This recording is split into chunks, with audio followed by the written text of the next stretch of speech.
Hello friends, welcome back to my channel. मैं C Shilpa Goyal आज आपके साथ मिलकर डिस्कस करने वाली हूं कि जीएसटी के रिटर्न सेक्शन में क्या नया चेंज आया है।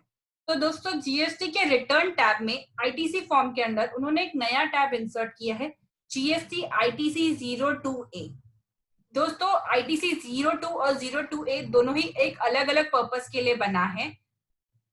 पहले आईटीसी 02 ऑलरेडी था, अब आईटीसी 02A को भी ले आए हैं। आईटीसी 02A कवर करता है सेक्शन 25 सबसेक्शन 2 को। तो चलिए पढ़ते हैं सेक्शन 25 और सबसेक्शन 2 क्या है।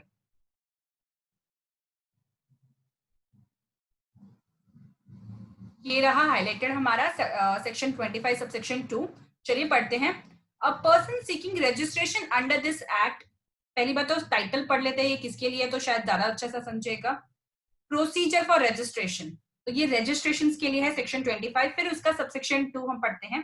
A person seeking registration under this act यानी कि GST act shall be granted a single registration in a state or union territory, provided that a person having multiple business verticals in a state or union territory may be granted separate registration for each business vertical subject to such conditions as may be prescribed। तो दोस्तों, इसमें लिखा है subsection 2 में कि अगर आप एक ही स्टेट में मल्टीपल बिजनेस वर्टिकल्स या मल्टीपल बिजनेस यूनिट्स के साथ काम कर रहे हैं तो आपको सभी यूनिट्स के लिए एक सिंगल रजिस्ट्रेशन लेना होगा। वो जो सिंगल प्लेस जिस पे आप रजिस्टर कर रहे हैं आपका मेन प्लेस ऑफ बिजनेस होगा और बाकी सब आपका एडिशनल प्लेस ऑफ बिजनेस पे जाएगा। लेकिन इसमें एक प्रोविजन भी दिया है जहां पर अगर आपके पास मल्टीपल बिजनेस वर्टिकल्स है, वर्टिकल्स, तो दोस्तों ब्रांचेस और वर्टिकल्स में फर्क है। ब्रांचेस आपका सेम बिजनेस कर रहे हैं, वेयर वर्टिकल्स के अंदर आपका एक वर्टिकल और दूसरे वर्टिकल का बिजनेस अलग अलग होता है। तो इन दिस केस पे वो आपको सेपरेट रजिस्ट्रेशन दे देंगे for each business vertical subject to such conditions. इसके कंडीशंस रूल 11 में है, जहां पर उन्होंने बकायदा आपको स्टेप बाय स्टेप फॉलो करेंगे। अगर आपने फॉलो किया है तो आपको 2 मल्टीपल रजिस्ट्रेशन दे देते हैं। अब बारी आती है आईटीसी की।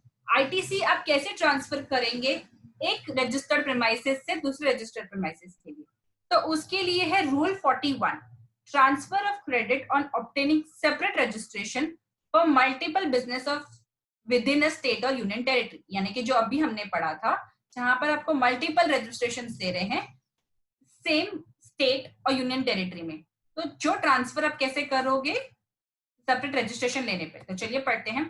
A registered person who has obtained separate registration for multiple places of business in accordance with the provisions of Rule 11 and who intends to transfer either wholly or partly the unutilized input tax credit lying in his electronic credit ledger to any or all of the newly registered place of business shall furnish within a period of 30 days from obtaining such registration the details in form GST ITC 02A electronically on the common portal either directly or through a facilitation center notified in this behalf of the commissioner।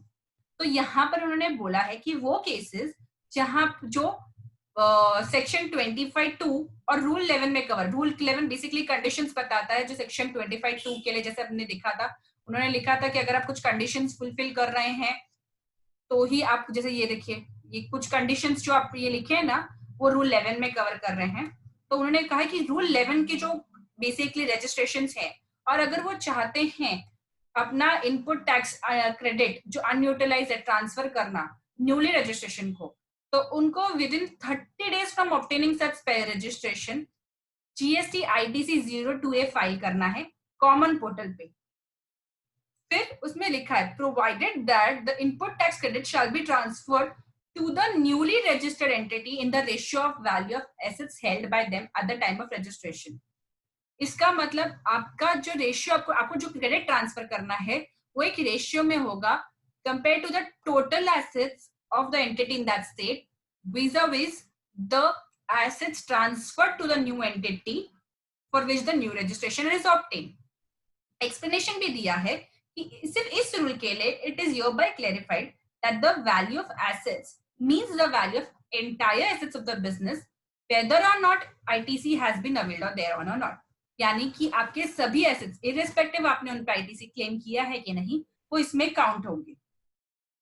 अब ये तो था कि उन्होंने बोल दिया GST ITC 02 के through आप क्रेडिट ट्रांसफर कर सकते हैं, बट प्रॉब्लम ये हुआ था कि जीएसटी आईटीसी 02A तब तक पोर्टल पे अवेलेबल ही नहीं था। इसके लिए फिर उन्होंने चेंजेस किए और पोर्टल पे नया फॉर्म लेके आए हैं, that is GST ITC 02A। चलिए देखते हैं उसे। ये रहा। इसके थ्रू मैं अपनी एक एंटिटी जो सेम स्टेट में रजिस्टर्ड है अलग नंबर से दूसरी वर्टिकल में जो सेपरेटली रजिस्टर्ड है अंडर जीएसटी सेम स्टेट में, उससे मैं आईटीसी ट्रांसफर कर सकती हूँ। ये देखिए टैब हम खोलते हैं, ट्रांसफर आईटीसी। इसमें ट्रांसफर आईटीसी में आप यहाँ पर अपना जीएसटीएन नंबर डालेंगे ट्रांसफरी का, उनका लीगल नेम और ट्रेड नेम आ जाएगा। फिर जो अमाउंट आपको ट्रांसफर करना है, जो भी आईटीसी आपके पास अवेलेबल रहेगा वो यहाँ रिफ्लेक्ट होते हो जाएगा। हमारे केस में 0 है इसलिए हमें कुछ नहीं दिख रहा है। और अमाउंट जो आपको ट्रांसफर करना है एक्चुअली वो यहाँ आपको डालना है, सेव करके फिर फाइल कर देना है। ये था ट्रांसफर करने के लिए। अब ट्रांसफरर ये फॉर्म फाइल करेगा एज यहाँ ट्रांसफर आईटीसी में, वहीं ट्रांसफरी टेक एक्शन में जाएगा। अब क्योंकि हमने तो कोई एप्लीकेशन फाइल नहीं की है इसलिए यहाँ कुछ नहीं दिख रहा है, बट अगर ट्रांसफरी के लिए यहाँ पर एक ऑप्शन आएगा जहां पर उनको एक्सेप्ट करना होगा जो ट्रांसफरर ने एप्लीकेशन फाइल की है उनको क्रेडिट ट्रांसफर करने के लिए। इस तरह से जो क्रेडिट ट्रांसफरर के बुक में था उनकी क्रेडिट लेजर में था, ट्रांसफरी की क्रेडिट लेजर में आ जाएगा और वो फिर उसे यूटिलाइज कर सकते हैं अपने आगे की लाइबिलिटीज पे करने के लिए। दोस्तों आई होप ये वीडियो से आपको जो ये नया चेंज आया है रिटर्न्स में जीएसटी आईटीसी 02A उससे कुछ क्लियर हो। अगर इस टॉपिक से रिलेटेड कोई भी क्वेरी आपके दिमाग में है तो प्लीज हमारे कमेंट सेक्शन में नीचे लिखिए, हम कोशिश करेंगे उसका जवाब देने के लिए। Thank you.